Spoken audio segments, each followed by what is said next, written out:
as we lead into one of the biggest and busiest periods of game releases for the second half of the year, we're revisiting the age-old topic of HD game releases. Are they a good idea? And what's the difference between a remake, a port, and a reimagining? And next to me, I've got the A-team, Don and Shane. Thanks for coming by. You mean the remake team? Yeah. Sure. I know, Yeah. don't know. Okay, let's start off with the subject of like remake and remaster, because Yes. that's one thing you didn't actually bring up. Remake, remaster. Yes. Reimagining. I'd actually put reimagining as remake. Like you're basically changing one sort of like core concept of the game, either it being Right. like the gameplay or maybe even like a big story element. So, I would like, say- so, like, by way of example, literally Final Fantasy VII Remake. Remake, like it's going to be an action game. Why are you so scared of it being an action game?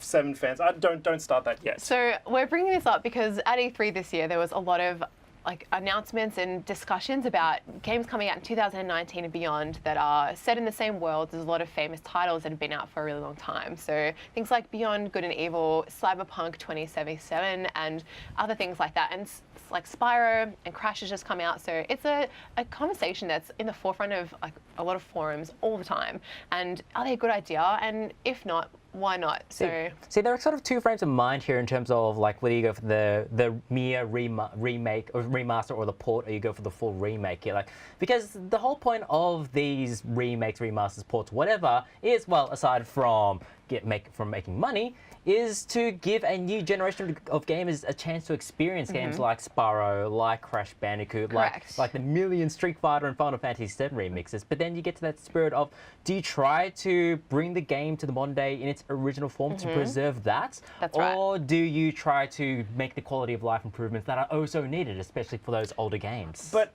you could also, like, when you say quality of life, are you just meaning graphics? And that's where I'd say, when you're just saying graphics or just making textures a little bit better, that's a definition. That's just Correct. redefining. That's a HD port, basically. I'm passionate about this, the HD port thing, because a lot of people out there will say things like, yeah, but I could just play it on my old console. But would you really go out and blow off the dust off your old console and plug it into your CRT TV and have a crack of an old time? I don't think many people will. And I think refining and rebalancing titles really does add a lot of value. But if the game has dated and aged a lot, does it still have its charm? Not to Will it mention- bring younger audiences? Not to mention that, it's impossible in some cases for current gamers to access those classic games without paying an arm and a leg on eBay. Like Panzer Dragoon Auto, I believe it is like the cheapest you can get that game is $800. And even if you want to get the speedrunning classics That's like right. Chrono Trigger, Final Fantasy They're impossible VI. to find. Yeah.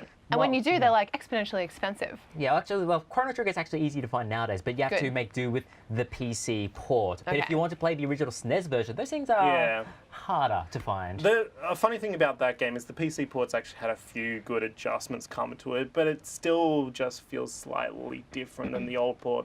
But it's still like, if someone hasn't played that game, that's a remaster that I'd actually offer them to actually play. I think it's important to note that making new IP is extremely, extremely expensive. And there's a lot of people behind the scenes that, work on things like with Ubisoft and EA and things like that. So it's risky to get new partnerships and sponsors and other like funding to back those things. And I believe from working in the marketing industry and the games industry that you need to put money into remasters and remakes and reimaginings to like fund those projects, because you're not taking resources away from making new IP, you're just adding value and like breaking the bank and like putting money behind those projects Not to keep mention- people in a job. Not to mention that there are certain benefits for a studio working on a remaster, or remake, whatever we're calling it. Like for one, let's look at The Last of Us HD, which came basically like a very short period after the original Last of Us, but it gave Naughty Dog the opportunity to test out their engine to develop on this then brand new piece of hardware, Correct. the PlayStation 4. Yeah. Let them cut their teeth and manage to make Uncharted 4 all the more better. Yes, I love that. Have you guys got any HD remakes or reports or anything that you guys are passionate about? I think one that I really, really, really loved was a remake, I'd say, is Odin Sphere remake. It was like a few years back now, but the first old game had a really, really nice art style and it looked gorgeous, but the gameplay itself was just a little bit, I guess, clunky. And then they've come another 5-7 years, I can't fully remember. Yeah. They come in, they remake that whole like gameplay system into much more of an action kind of RPG style, and it felt so much better to play. Okay. And that was one that I really, really loved to. Like, I went back and played the first one, and even the remake actually had a classic version where you could play the old style version of gameplay, but then still offered you the raw remix or remake version. Yeah. It was a really, really nice way to do it, and still it felt really nice just to play. Like, What about the side Halo side. Master Chief Collection, where you could swap the like the new and the old as you Yeah. played in game? That was a really cool thing, and I Like, think it changed the way HD remakes were done. Like, it's a cool, nifty little thing, but let's be honest, we're not pushing that old graphics, new graphics button that many times after That's the true, first but couple of that minutes. will come back full circle to the Yeah. age-old debate. Like, should we even do it? And even then, like that Halo remaster or whatever, the Master Chief Collection, when you switched, you still had, there was like funny things with like how trees would work with polygons and stuff. Like, Yes. you're sure that you're shooting around a tree when in the remastered version, but then like you went back to like the remake and you're like aiming just at the edge of a tree and you're like, okay, right, that's how it is. They're still the same object because you Yeah. have to be able to switch. But because they just had that like few times where they just slightly adjusted things a little bit differently, it was just slightly more annoying to play. I get that. Yeah, but with 3D games, that like is exponentially Yeah. harder to be able to flip that switch compared Yeah. to like the earliest remasters that did this, which we're talking about the adventure games, so Secret of Monkey Island and all of that. For sure. Like, Yeah. like Good pickup. they're kind of like, that was kind of like one of the better HD remakes, remasters Yeah, it's of true. that day, because like you got the original graphics, but you also got the shining HD versions, but on top of that, you had the quality of life improvements that persisted throughout either graphical version, so that the hints, the fact that, because let's face it, adventure games are obtuse at the best of times, and so you do need a nudge in the right direction to Yeah. figure out their weird late 80s, early 90s logic. Yeah, that's such a good point, and I'm so glad you brought that up. I can't help but think about things like The Last Guardian, how that game was in development for such a long time and built a lot of hype over its lifetime of, while it was in development. It was such a classic when it came out on PlayStation 2, and then when it was finally released on next-gen consoles, everyone was like, this is the jankiest thing, and I wish they'd waited just that little bit longer to perfect it.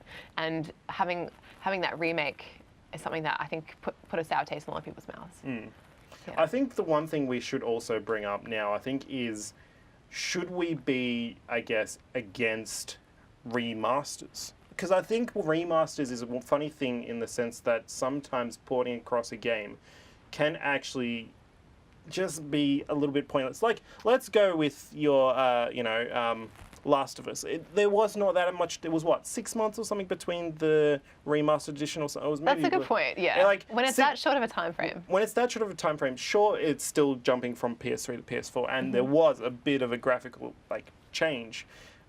Is there actually that much difference? Like, let's go like, I guess if we're going Spyro and stuff that it's coming out, or even Yeah, but that was previously. goddamn beautiful. Like, it Those looks like pretty- befores and afters, like, oh. I know, but is it really going to be that much of a change from We'll the guess gameplay? we'll see. It's going to be a remaster, and like, I'll say it's going to be a remaster. Maybe it's not going to be. Who knows? But if we're going by Crash standards, they were what? It was just small adjustments to the gameplay, and then it was basically, level to level kind of same. That's so true. I have just replayed through Beyond Good and Evil, and I can't stop talking about it. I think the HD remake is one of the best I've experienced so far. It does feel polished and more refined, and it still keeps its charm. It really has got me hyped for the next one, and I really can't wait to see where the prequel starts off in the world of Like, how much Aliens. actually is the different? Did you actually play the first? No, that's why I've gone back to do it. do? And to be honest, it feels perfect. I wouldn't change a thing. I'm really happy with it. It feels really easy to. I mean, there's a lot of hitbox issues, and then when like the pig guy Page follows you behind, and you turn around really quickly and he's like in your way. Like there's things like that that really show that it's aged, but I don't mind it, and I'm fully embracing HD remakes. But it's also like like we almost have to analyze it on a game-to-game basis, because there are some games which you kind of really want in its original pixely graphical form. Correct. Something like, say, Street Fighter 2 and the 50,000 times that has been remade. Yeah. But then there are other games where like you want the polish, you want the sort of reimagining Yes. of or the actualization of the original graphical intent. That is Crash Bandicoot and its original Yeah. cartoony style. Like the new Nintendo hardware, the old gen consoles coming out that you can plug them into HDMI. That's a nice touch. Yeah, that's like that. It's a hardware example of this sort of the quality of life improvements that a good remaster can do. Hey. Well, thanks for joining me on the couch today, guys, and I appreciate your opinions on the topic. And can't wait to have to remake this panel in 6 months from now.